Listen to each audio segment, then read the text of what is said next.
аймгийн засаг дарганы хамгийн газар иргэдийн урлагад эндээс авч ажлын цаг гараад энэ 100 мод хотын одоо төв замын өргөтгөл шинжилгээ ажил эх хонд хийгдэхээр бид хүн ярилцж байна.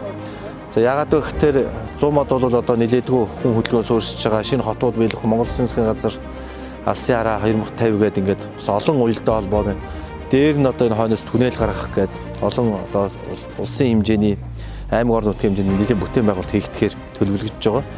Ирэх 2025 оны бид нар төсөвт энэ одоо замыг аймгийн одоо төв одоо хэсгээ өргөж шинжилгээ ажлыг хийхгүй бол энэ замын ачаалал за иргэдийн аюулгүй байдлыг нэлээд хөндөгдөхөөр ийм зүйлүүд харагдаж байна.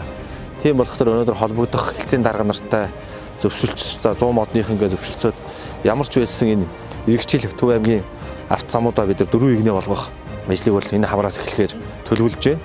За одоо энэ 25 оны төсөв дээр бол өдөр зургийн мөнгө дээр нь одоо энэ барилгын ажлын мөнгөний үлгээ шийдэхээр ярилцж байна. Одоо бид нар ингээд одоо Sky Солонготой худалдааны годом гэдэг энэ хэсгүүд бол үнэхээр төгжрэлтэй болцсон, иргэд аюултай нөхцөл байдал үүссэн.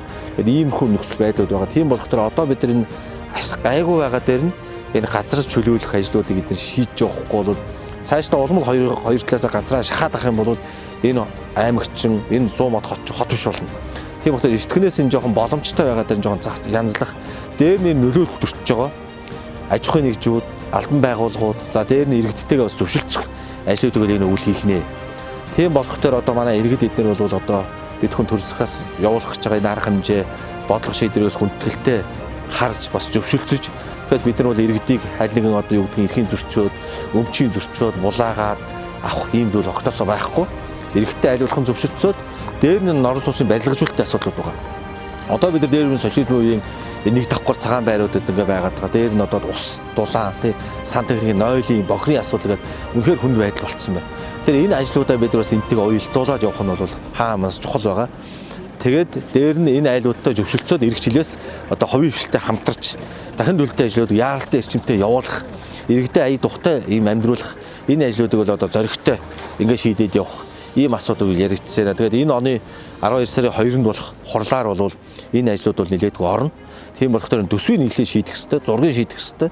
Тэгээд дээр нь одоо Монгол Улсын засгийн газар дээр нь их хурал гэдэг энэ бас цаашдаа нэг батлуулах төсвүүдээ ярих ёстой.